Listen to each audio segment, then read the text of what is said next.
retratos capturan la esencia del personaje.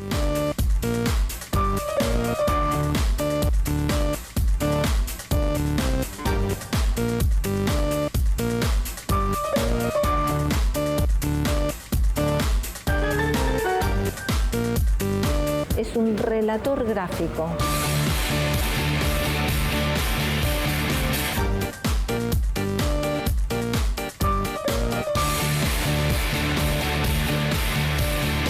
Es casi un cuaderno de historia sus dibujos.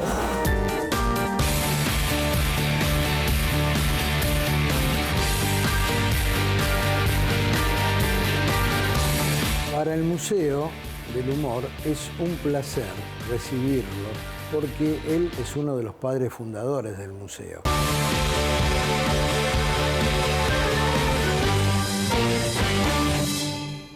Yo soy Hermenegildo Sabat y me he ganado la vida usando la mano derecha y a veces la mano izquierda, con suertes varias.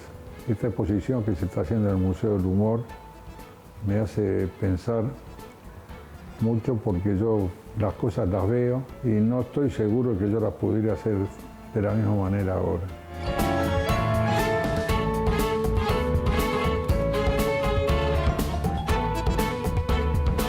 El trabajo mío tuvo una influencia muy grande, la observación de los trabajos que hacía mi abuelo, a quien yo no conocí porque falleció antes que yo naciera, ¿no? Me encantaban las cosas que hacía mi abuelo y me intrigaba mucho.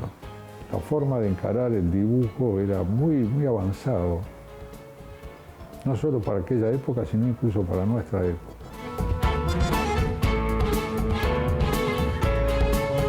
Yo publiqué mi primer dibujo en una publicación escolar que se llamaba Pulgarcito.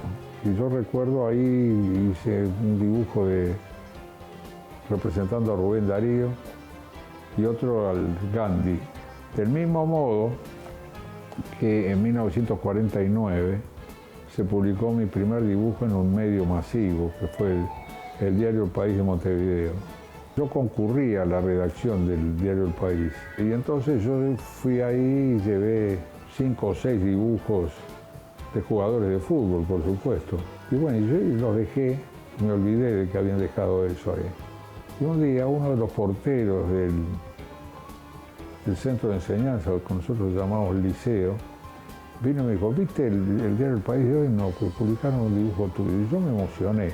Creo que es la única vez que en mi vida que yo me emocioné ante una publicación. Yo trabajé en el diario El País de Montevideo, donde yo me desempeñé haciendo muchas cosas. Y entonces en 1965 me convocaron para que yo me hiciera cargo de la redacción. Y lo hice con mucho entusiasmo. Yo puse 2 condiciones, que yo no quería el rótulo y además que no me molestaran por teléfono. Al cabo de 6, 7 meses, un día sonó el teléfono y era el capo máximo del diario, prácticamente el dueño del diario. Así que me decía que si yo podía ir a verlo. Yo le dije, por supuesto. Fui y me dijo que yo era el nuevo jefe, secretario general del diario. Yo le dije que no. Lo que tenga que ver con la organización del diario y la publicación, sí. Ahora, dirigir gente, no, porque eso involucraba también tener que suspender o echar a algún compañero y eso no sé. Y entonces yo me quedé sin trabajo automáticamente, pasé de todo a nada. Y entonces al cabo de 2 meses más o menos vine a Buenos Aires.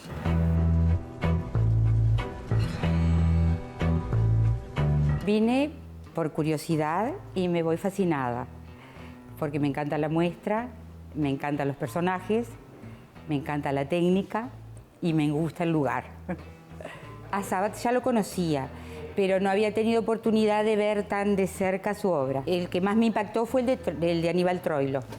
En su inmensa mayoría, los retratos capturan la esencia del personaje.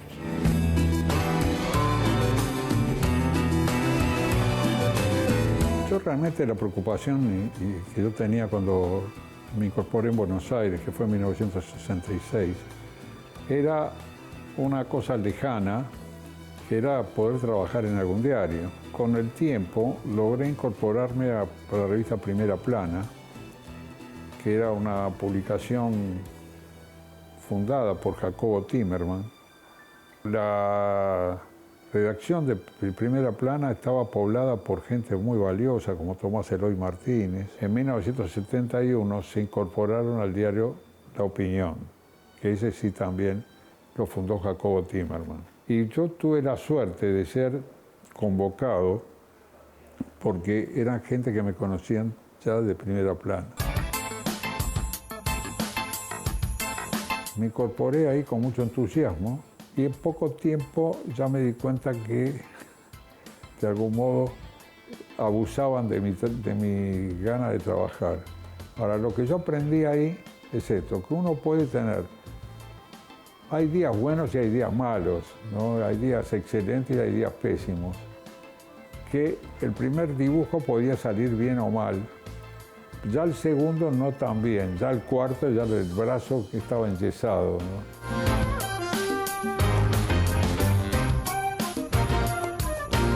El único medio que se ocupó acá de la salida del diario La Opinión fue el Buenos Aires Herald.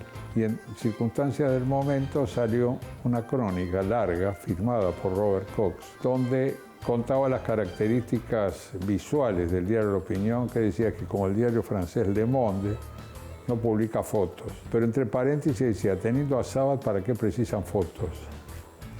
Esa frasecita fue la que realmente cambió mi vida y la enderezó.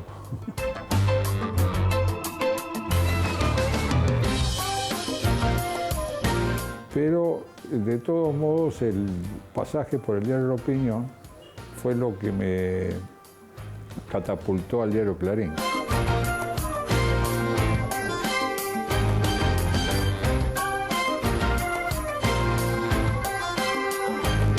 Decidimos tomar trabajos de las diferentes áreas plásticas que él utilizó, dividirlo en dos sectores, un sector lo que podemos llamar periodismo gráfico a través de su trabajo, primero para el diario La Opinión y luego y fundamentalmente para el diario Clarín a través de 45 o 50 años, y después toda la obra plástica que se cristalizó en más de 30 publicaciones y más de 30 libros que él tiene ilustrados, más otros trabajos plásticos netos, como ser muchos acrílicos.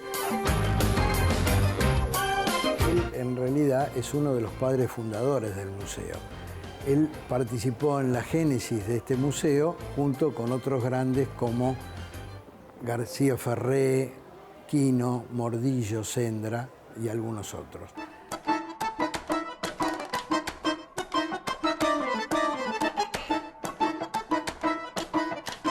Ya desde la época del comienzo de La Opinión, yo exigí que mis dibujos no tenían palabras, lo cual de algún modo me sirvió en la época de la dictadura, porque de otro modo yo hubiera sido, como dicen los reos, hubiera sido boleta. Durante 3 años yo esperé, porque no había una cosa escrita, pero no había que dibujar al general Videla. Yo encontré un hueco, que fue el día de la final del Campeonato Mundial.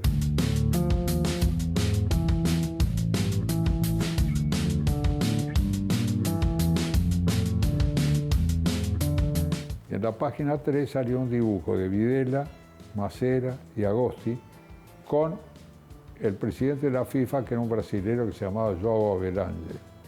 El dibujo se publicó, Argentina ganó el Campeonato Mundial, no vamos a decir cómo, pero lo que sucedió fue que el martes salió un dibujo en el diario La Nación de Videla. Yo dije, está todo arreglado. Se había roto la censura previa.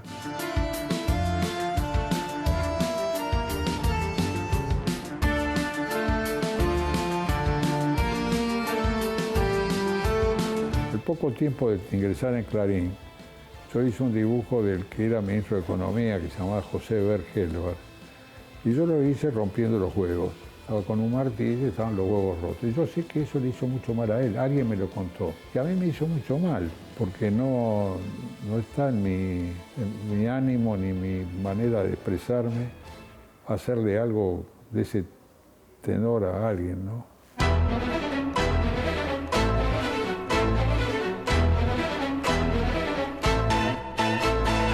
Cuando estaba por terminar el siglo, o comenzar el otro siglo, yo hice un dibujo que mostraba la evolución del país a lo largo de estos 100 años, ¿no?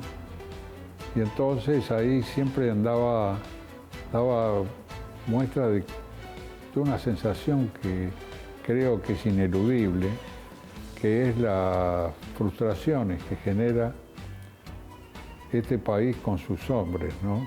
Roca, que echaba a los indios, después venía Manuel Quintana, su fallecimiento, el ascenso de José Figueroa Alcorta, después Roque Sáenz Peña, Victorino de la Plaza, Irigoyen, y entonces ahí ya viene toda una concatenación sucesiva de gobiernos militares que remata con la parte que fue presidente Alejandro Lanusse, y después vinieron Videla, Viola, Galtieri, Viñones, y rematé con Astor Piazzolla.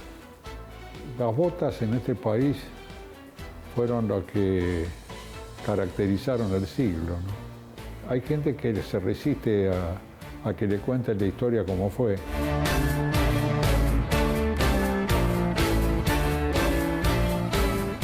Yo, Raúl Ricardo Alfonsín.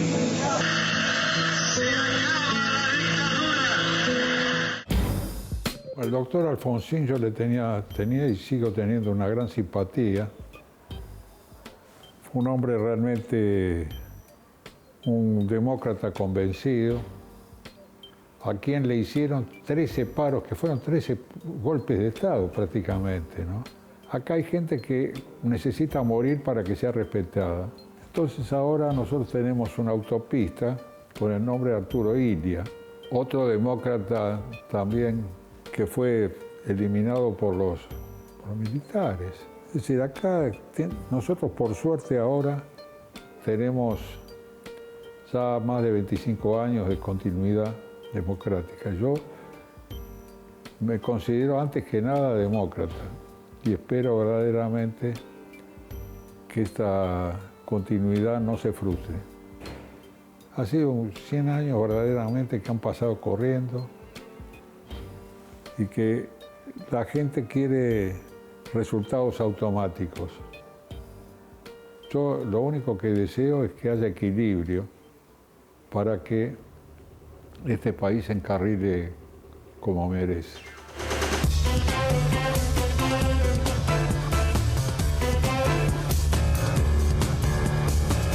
Yo durante 8 años a Carlos Menem lo hice agarrado de la sillita de Rivadavia.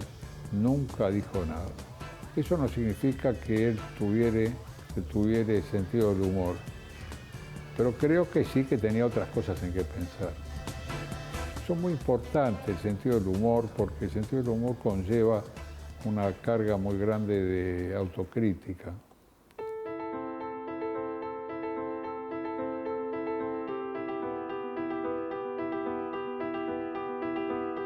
Los 12 años del gobierno de la familia Kirchner fueron muy difíciles, porque al mismo tiempo que fueron monótonos, porque era más o menos siempre lo mismo, existían riesgos que se manifestaron en opiniones que no inducían al estímulo para el trabajo, ¿no? Soy Oscar Martínez, soy profesor de dibujo. Venimos de la ciudad de Campana, vinimos con una excursión con los chicos a traerlo a conocer el Museo de Humor Gráfico. Como todo, al referirse a dibujantes que hacen de política, todo uno puede estar de acuerdo o no con alguna de sus obras, pero es bueno para verlo y en todo caso para tener una visión crítica, ¿no?, en algunos trabajos. El humor político uno lo veía y quizás si no está metido bien en el tema de qué se trataba, no entiende el chiste, porque justamente está fuera del momento histórico en donde el humor político ocurre.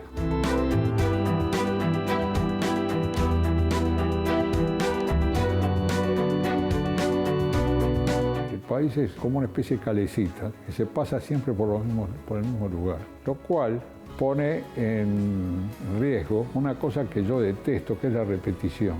Hay una cosa que yo la vi a la entrada del crematorio de Dachau, en Alemania, que había esa frase que decía: los pueblos que no recuerdan sus errores están condenados a repetirlos. Y acá creo que algo de eso hay. Estamos condenados a repetir errores ante la no admisión de los errores, ¿no? Mi trabajo es dependiente, no es independiente, es dependiente de las noticias. Pero yo trabajo en la redacción. Si no, no podría trabajar en mi casa o en otro lado si yo no estoy enterado de lo que pasa.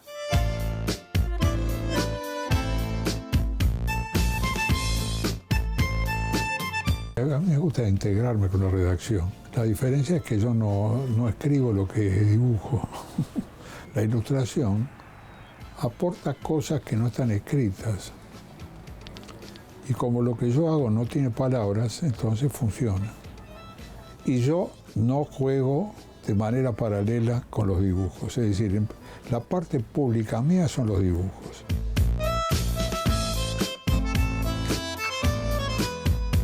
A mí no me corrigen, lo cual es muy peligroso eso, porque todo deriva de una autojustificación de lo que yo hago.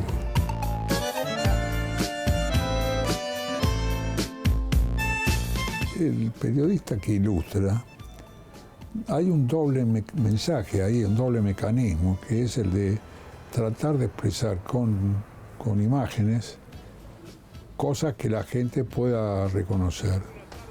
Eso lleva tiempo, pero es un ejercicio como todo.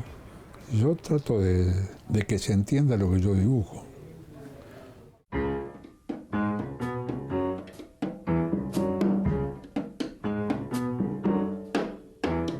El jazz y el tango forman parte de mi vida. Yo he dedicado libros al género tango, a Aníbal Troilo, a Astor Piazzolla, y después a músicos de jazz, a Bix Beiderbecke, a Django Reinhardt. Creo que he devuelto atenciones que he recibido a través de los discos.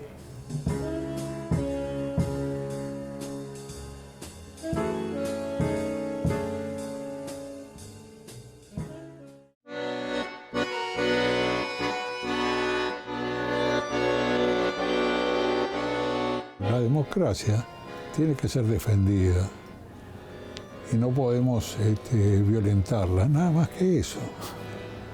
No significa que sea más cómodo dibujar en dictadura, por supuesto que no lo es.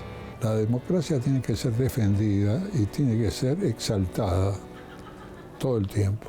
El trabajo que yo hago tiene que ver con la defensa de esa democracia que todos queremos, ¿no?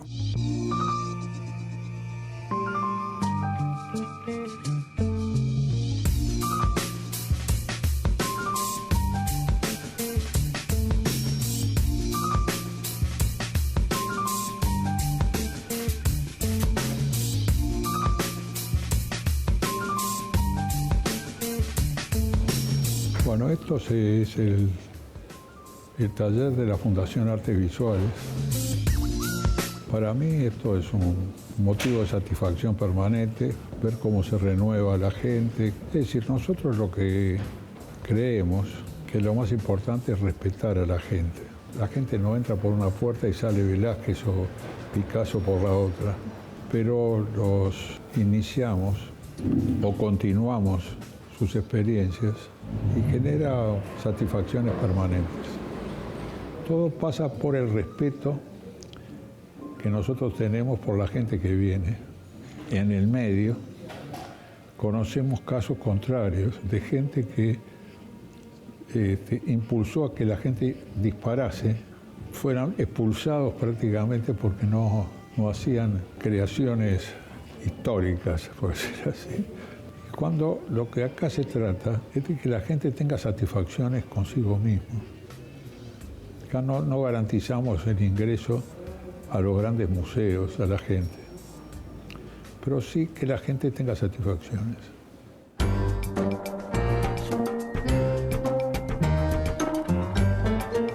De Sabbath se aprenden muchas cosas, pero una cosa que se aprende es la de poder disfrutar de lo que uno hace.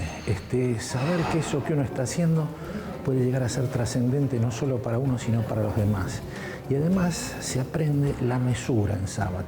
Nunca hablar de más, nunca hablar de gusto. O sea, es un tipo que realmente se le puede poner ese título de maestro. Siempre ha sabido decir la palabra justa, y muchas veces cuando llega alguien al taller diciendo mi hijo tiene una creatividad notable, es extraordinario, qué sé yo, Sabbath siempre trata de bajar los decibeles para poner las cosas en su lugar y decir, muy bien, creativos somos todos, ahora hay que empezar a ver seriamente cómo vamos a dibujar y de qué manera.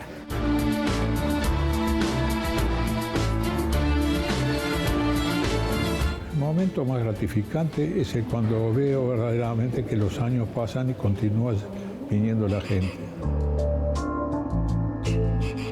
Cuando yo llegué acá le traje al maestro un trabajo que yo hago y el maestro dijo, esto está muy bien, pero a la clase que viene me dijo, haga esto, y me dio un libro de Franz Marc. Cuando me da el libro de Franz Marc, yo no solo copio a Franz Marc, permite que me lo lleve a mi casa y en el tren leo el pensamiento de Franz Marc y me compenetro con la filosofía de Franz Marc acerca de la inocencia del universo. Entonces el maestro no es inocente, sabe más o menos, se da cuenta cómo es cada uno y entonces él le ofrece el vehículo adecuado para que uno se desarrolle.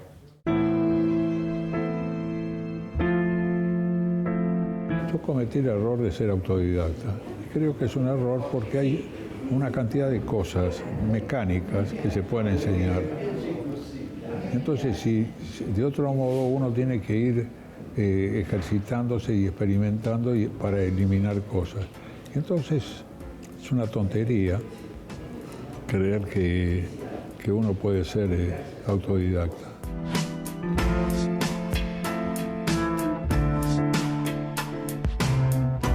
Bueno, para mí Sabbath es un compañero más, está acá trabajando igual que todos nosotros. A la par de todos nosotros nos da indicaciones también a veces de cómo agarrar la pluma, cómo agarrar el pincel, qué estoy haciendo mal, qué no, pero aún así está acá tomando café con nosotros y haciendo el trabajo que tiene que hacer, así que sería un compañero más, un colega.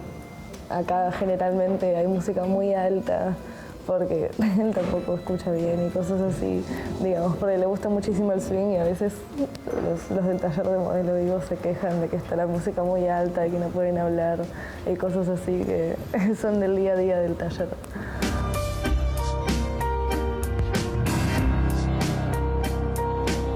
El arte es una forma que la sociedad tiene para ver y hacer creer y convencer de que ciertas cosas pueden tener relevancia.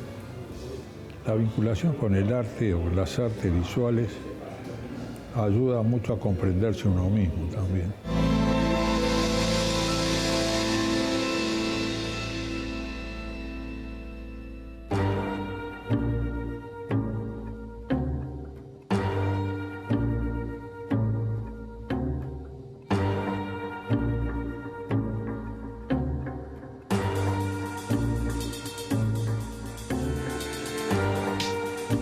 El arte es todo aquello que ayuda a que la gente esté viva. Yo creo que el arte tiene que transmitir, digamos, compasión por la gente y tiene que describir situaciones que pueden llegar a desagradar. Pero Pablo Picasso, que es evidentemente reconocido como uno de los más grandes artistas de todos los tiempos, decía que el arte que no es figurativo no llega a ser subversivo. Entonces creo que hay que mostrar las cosas como son. No hay que conformarse con lo que uno hace.